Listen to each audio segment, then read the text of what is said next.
Hello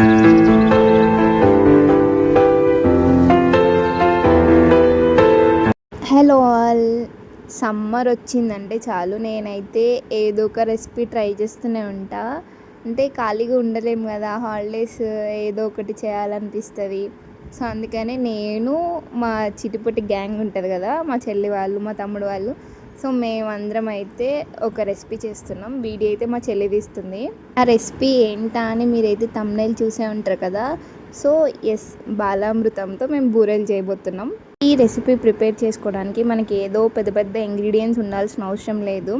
మన ఇంట్లో దొరికే వాటితోనే ఈజీగా, సింపుల్గా, టేస్టీగా ఈ రెసిపీ చేసుకోవచ్చు. మనకి ఈ రెసిపీలో మెయిన్ కీ రోల్ ప్లే చేసేది ఎవరంటే బాలామృతం. సో ఈ బాలామృతం అయితే బయట నుంచి కొనుక్కోలేము కదా. సో మీ ఇంటి పక్కన ఎవరైనా చిన్నపిల్లగాళ్ళకి బాలామృతం వస్తుంది కదా, సో వాళ్ళని అడిగి తీసుకోండి. నెక్స్ట్ మీకు హెల్దీ వర్షన్లో కావాలంటే గోధుమ పిండి తీసుకోండి. సో నేను ఇక్కడైతే మైదా పిండి తీసుకున్నా, ఇంకా బెల్లం, ఇంకా యాలకుల పొడి ఆప్షనల్, మీకు ఇష్టం ఉంటే యాడ్ చేసుకోండి.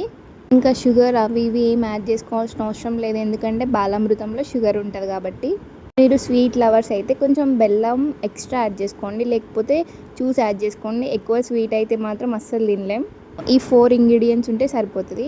సో లేట్ చేయకుండా ప్రాసెస్ ఎట్లా చేయాలో చూసేద్దామా. నేను వీడియో స్టార్టింగ్లో చూపించా కదా ఎంత క్వాంటిటీ ఆఫ్ బెల్లం తీసుకున్నా అని. సో ఆ బెల్లం తీసుకొని వెయిట్ చేయాలి. మనకి ఎక్కువ పాకం వచ్చేదాకా వెయిట్ చేయాల్సిన అవసరం లేదు, కొంచెం బెల్లం కరిగే వరకు హీట్ చేసుకుంటే సరిపోతుంది. మీరు గుర్తుపెట్టుకోవాల్సింది ఏంటంటే బెల్లం వేడి చేశాక అది చల్లారిన తర్వాతే మనం పిండిలో వేసి కలుపుకోవాలి. ఎంత క్వాంటిటీ ఆఫ్ బాలామృతం తీసుకుంటారో దానికంటే కొంచెం ఎక్కువ క్వాంటిటీ మీరు గోధుమ పిండి తీసుకుంటే గోధుమ పిండి, లేకపోతే మైదా పిండి. ఇంట్లో గోధుమ పిండి ఉంటే గోధుమ పిండితోనే ప్రిపేర్ చేసుకోండి, ఎందుకంటే టేస్ట్ బాగుంటుంది. సో మనం పిండి ప్రిపేర్ చేసుకునేటప్పుడు బెల్లం పాకం పోసుకొని కలుపుకున్నాక వాటర్ కలుపుకోవచ్చు.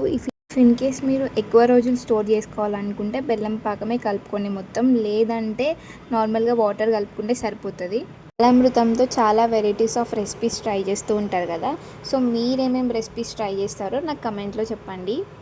చిటిపొట్టి గ్యాంగ్తో కలిసి ఇంకా మీరు ఏమేమి వీడియోస్ చూడాలనుకుంటున్నారో నాకు సజెస్ట్ చేయండి, నేను వాళ్ళతో ఖచ్చితంగా అది చేస్తాను.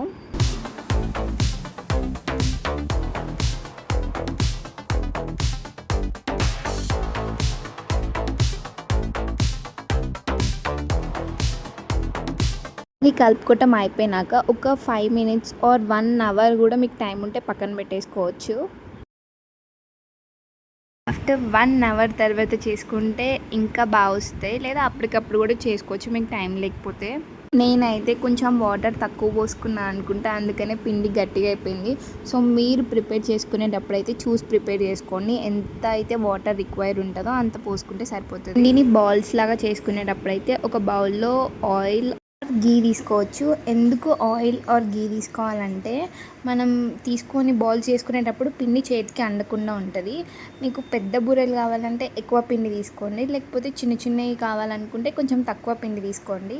నేను వీడియోలో చూపిస్తున్నట్టుగా బాల్స్ ప్రిపేర్ చేసుకొని అన్నీ ఒకేసారి పక్కన పెట్టేసుకున్నాక ఇప్పుడు ఒక్కొక్క ముద్ద తీసుకొని మనం ఒక్కొక్క బూరెలాగా చేసుకోవాలి. నేనైతే హ్యాండ్స్తోనే ప్రిపేర్ చేస్తున్నా, పెద్ద మాస్టర్ చెఫ్ లాగా. సో మీరు ఇది మీకు ఒకవేళ రాకపోతే చపాతీ కర్ర ఉంటుంది కదా, చపాతీ కర్ర పీట ఉంటుంది కదా, సో వాటితో కూడా ప్రిపేర్ చేసుకోవచ్చు, మంచిగానే వస్తాయి. నేను బూరెలు ప్రిపేర్ చేసుకోవడానికి కవర్ తీసుకున్నా, అది బాలామృతం కవరే కట్ చేసిన. సో మీకు ఇది లేకపోతే ఏమన్నా ఆయిల్ కవర్స్ కానీ అవి ఉంటే తీసుకోండి.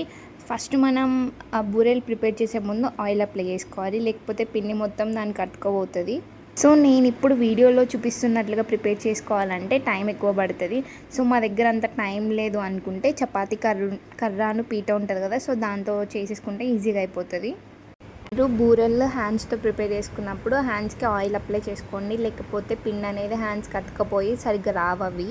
బూరెల్లో కూడా 2 types ఉంటాయి. మీకు కొంచెం బిస్కెట్స్ లాగా క్రిస్పీగా రావాలంటే ఒకలాగా చేసుకుంటారు, లేకపోతే కొంచెం మెత్తగా రావాలనుకుంటే ఒకలాగా చేసుకుంటారు. ఇట్లా రావడానికి ఎట్లా చేస్తారో నాకు తెలియదు కానీ, బట్ నేను చేసినవి అయితే కొన్ని అయితే గట్టిగా వచ్చినాయి, కొన్ని ఏవో నార్మల్గా మెత్తగా ఉన్నాయి. నేను స్టార్టింగ్లో చెప్పడం మర్చిపోయినా, మనం పిండి ప్రిపేర్ చేసుకునేటప్పుడు కొంచెం సాల్ట్ యాడ్ చేసుకోండి. ఇవి ప్రిపేర్ చేసుకోవడానికి మనకి ఆయిల్ కూడా చాలా తక్కువ పడుతుంది. మనం అన్నీ ప్రిపేర్ చేసుకున్నాక ఆయిల్లో వేసేటప్పుడు ఆయిల్ హీట్ అయిన తర్వాతనే మనం వేసుకోవాలి, లేకపోతే అస్సలు మంచిగా రావు. మంచిగా రావు ఇన్ ద సెన్స్ మనం దాన్ని క్రికెట్ ఆడుకోవచ్చు అట్లా ప్రిపేర్ అయితే అంత గట్టిగా అయితే. So make sure oil heat అయినాకనే అవి వేసుకో. ఈ మేకింగ్ ప్రాసెస్లో నేను ఏం మిస్టేక్ చేశానో నాకైతే అర్థం కాలేదు. నేనైతే కొన్ని వీడియోస్ చూసి రెసిపీ చేసా, బట్ వాళ్ళు చేసినప్పుడైతే ఇట్లా ఆయిల్లో వేసినామంటే పొంగినాయి, బట్ నేను వేసినప్పుడైతే పొంగలేదు. నేను ఏం మిస్టేక్ చేశానో మీకు ఏమైనా తెలుసుంటే కమెంట్ చేయండి. ఫస్ట్ అవి ఇంకా ఆయిల్ వేసినాక పొంగట్లే కదా, నేనైతే మస్తు డిసప్పాయింట్ అయినా. ఎందుకు నేను మొత్తం కరెక్ట్గానే చేసిన కదా రెసిపీ, ఇంకేం మిస్టేక్ చేసినానో నాకైతే అర్థం కాలేదు. ఇవైతే గోల్డెన్ కలర్ వచ్చినప్పుడు తీసేసుకుంటే సరిపోతుంది. ఎక్కువ బ్రౌన్ కలర్ అయ్యేదాకా చూసుకుంటే అవి బయటికి తీసినాక ఇంకా బ్లాక్ అవుతాయి. సో అందుకని ఈ కలర్ వచ్చినాక తీసుకుంటే సరిపోతుంది. వీడియో అయితే వేరే ఫోన్లో తీసినాము, ఇక్కడ లాస్ట్ వీడియో అయితే. ఎందుకంటే నా ఫోన్ అప్పటికి టెంపరేచర్ హై అయ్యి వీడియో అయితే అస్సలు ఆన్ అవ్వట్లేదు.